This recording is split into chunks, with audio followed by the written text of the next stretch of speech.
Hello, everyone. This is Cynthia with the Kettle Black Talk Show. Thanks for tuning in. If you haven't subscribed to this channel, please do so. Today, we're going to talk about Atatiana Jefferson. But first, let's go with the intro.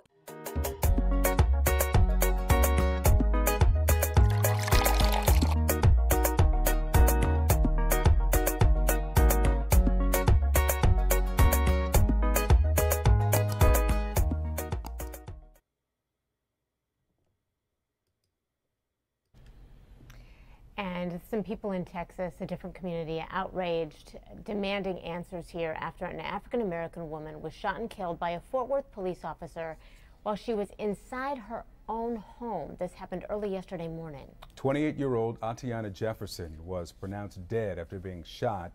Investigators say a neighbor called police to report the woman's front door was open. Well, they say Jefferson was shot and killed in her bedroom after a police officer saw a person standing near a window inside the house.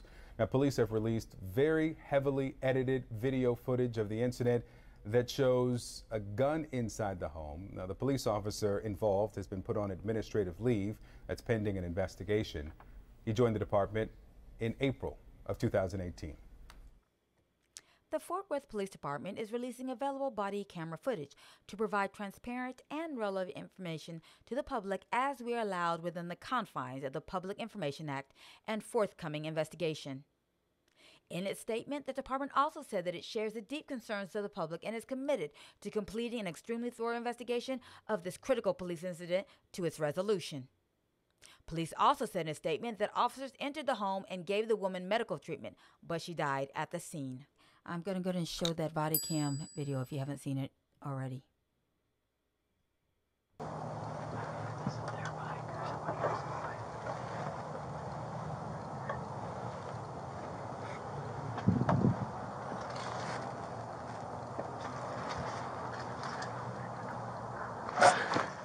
Put your hands up! Show me your hands! That was so short. Fort Worth Police Operator M873, what's the address? I'm calling about my neighbor. What's going on there? Well, the front doors have been open since 10 o'clock, and I haven't seen anybody moving around. It's not normal for them to have That neighbor regrets that call. both of the doors open this time of night. Okay. You know if anyone is inside? No, I'm not sure. Both of the cars are there. Okay, bear with me. And they're in the driveway? Both the cars in the driveway, yes. Are they usually home at this time? They're usually home, but they never had both of the front doors open with the lights on, like I can see straight through the house. When my sister woke me up, she stays across the street, and then I live on the opposite side of my sister. Well, have an officer come by. They're already being dispatched now, okay? Okay, appreciate it. I mean, it's just not normal for them to have both the doors open this late for that long. Gotcha. Okay. Thank you so much. From what they're saying is the reason why the front door was open is because she was airing out the house because she had burnt some food. I think it was a hamburger. She burnt some food. So who was Atatiana Jefferson? As they said, a 28-year-old young black woman who was made unalive by a Texas cop, Aaron Dean, in her own home, October 12, 2019. She was playing video games with her 8-year-old nephew, Zion, that night. And again, the cops were responding to that neighbor's call. As you've seen in the video, the body cam video, the cop didn't give anything but 0.001 seconds before opening fire in the window. So a fact that has come to my attention is that only 11 days prior to Atatiana's unaliving, Amber Geiger was found guilty of unaliving Botham Jean, if you can remember that. He was the 26-year-old young black accountant who on September 6, 2018 in Dallas was unalived by Geiger, who supposedly mistook his apartment as her own. He was just chilling, eating ice cream when it happened. Months after the incident, protests occurred. She was then indicted for his unaliving. She was then convicted and sentenced to 10 years. 10 years.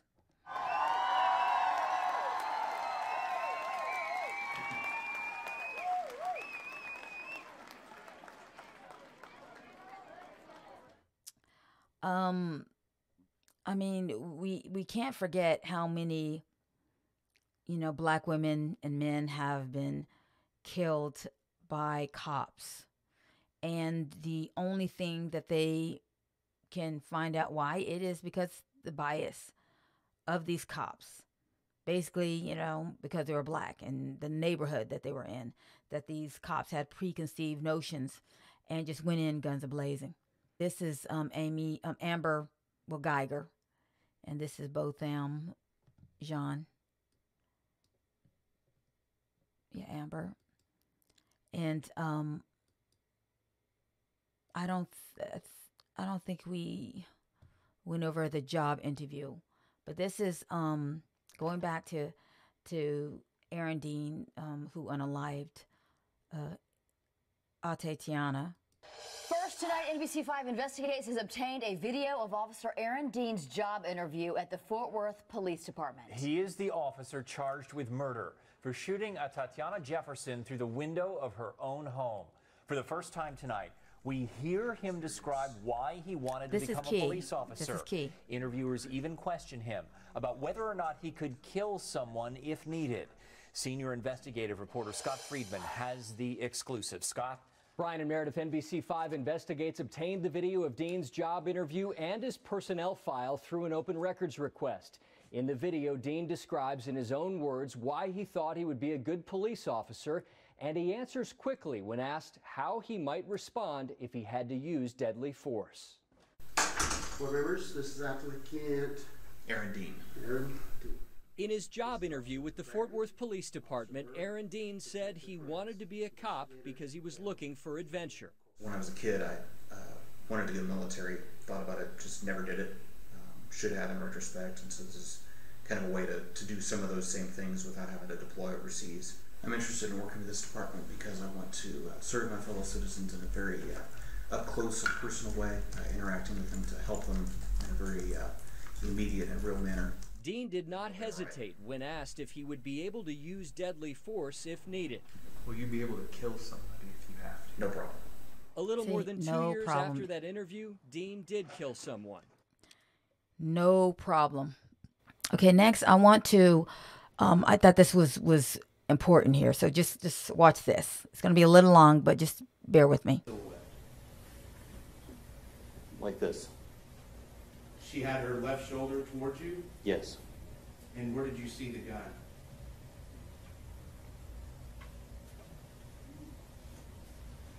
Somewhere here, after she stood up. Okay. So she started off bent over, and for the record, you were bent over with your left shoulder toward me, bent at the waist, almost in a 90-degree position. Is that an accurate description? Yes. Okay, and so at what point did she come up into a more raised position? Somewhere in the time that I was drawing my gun. Okay, and then when she raised up, when she got up to a raised position, in what position was she in front of? I'm not entirely sure. I saw the upper part of her body upright. Do you know if she was bent over? I'm not sure. Where was the gun in her hands? Somewhere here. And you just kind of put your hands together in front of your chest. Are you saying she had her gun all the way up in front of her chest like that? I never actually saw her hands. You never saw her hands. All you saw was a gun. I saw the gun. And where was the barrel of the gun in reference to the silhouette? Again. If the silhouette's here, somewhere in the middle. Under her chin? Under her chin, yes. Was it extended out? I'm not sure. You couldn't even tell us if she had the gun extended out pointed at you? No, I couldn't. You couldn't tell if the gun was up in a raised position, ready to fire? It was pointed at me. You couldn't tell if it was up in a raised position, ready to fire? No. How long was she in this upright position before you pulled the trigger? Not very long. As soon as you saw the barrel of that gun, you decided. Not very long. Wow. Decided to pull your own trigger? Yes. You decided to shoot her once you saw the barrel of the gun? Yes. Once you saw the barrel of the gun, you decided to pull the trigger and take who was on the other side of that window's life. Wow. That's telling right there. That just shows you where his mindset was. As soon as he got there, he was, instead of this being a welfare check, he went straight to it being a hostile environment without any reason to believe so. Okay. The trial started December 12th.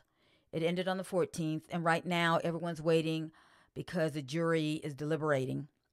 So possibly today, any moment we'll know if he's convicted or not. And please, please, please, please, please let this go the right way.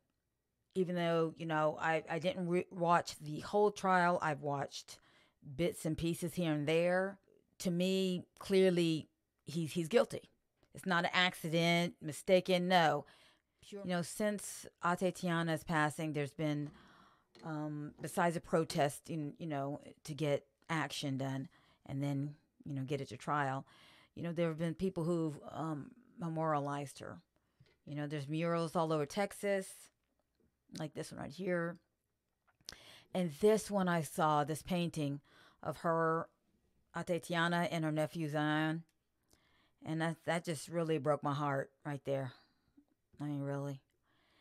And here's another right here next to George Floyd Memorial. I found the Atatiana Project. You can go check that out at atatianaproject.org. And then I found, I don't know about the legitimacy of these organizations, so please, please do your due diligence and check them out before you donate or volunteer, etc. And then this right here, Justice for Atatiana. Hopefully the outcome is that he's convicted, he's found guilty, he goes to jail, period. Okay, that is the outcome I want and so many want. I know, I don't know if I mentioned this or not, but reading some of the comments, some people are saying that her house looked like it was burglarized. But to many people, it just looked like a regular home where, no one's perfect. Not everyone's, OCD and obsessive with their cleanliness or organization, whatnot. So that still doesn't justify him going, guns a-blazing without knowing what was going on. He could have killed Zion. It could have been worse. Now, I pulled this up, and as of now, there's on the Washington Post, they are actually keeping track of how many people have been shot and killed by police in the past 12 months. We're at 1,086. And here we have, the Post has tracked 8,022 fatal police shootings since 2015. But this year alone, past 12 months, it's been 1,086. It says police in the United States shoot and kill about 1,000 people every year, according to an ongoing analysis by the Washington Post. After Michael Brown, an unarmed black man, was killed in 2014 by police in Ferguson, Missouri, if you ever, you can remember that case, a Post investigation found that data reported to the FBI on fatal police shootings was undercounted by more than half. That means this number is a lot higher. That gap has widened in recent years. By 2021, only a third of department's fatal shootings appeared in the FBI database. I guess they figure that they're not going to change what their policies. They're just going to hide the data. Okay, that's what that means. Okay, now this case right here, I'm going to be talking about, and I want to go live. So I'm looking at access to links so that I could watch this trial live with y'all. If you want, please comment below if you think that is something you would want to do. It's going to be long, so I'm just going to keep it running. Let's get a dialogue going on, especially when it comes to blackfemicide, comes to health disparities, anything like that. I'm ready to go. So please, if you haven't already, go ahead and smash that button and subscribe to my channel and share. Miami-Dade County, get ready for this trial. This is Florida versus Courtney Cheney. Courtney Claney, who unalived Obenselli. I know I'm butchering. Christian Toby Obenselli, who was 27. She stabbed him to death. I know that's something that, you know, people are talking right now. And I know there's a controversy of whether, as Black women, we should support this trial. And when I say that, reason why is because Christian Toby just showed his anti-Black womanness on social media. Yes, he was a bit young. However, there's some out there who don't want to support someone who in a roundabout way did harm. Because as you know, propaganda in any means can be dangerous to those it's aimed against.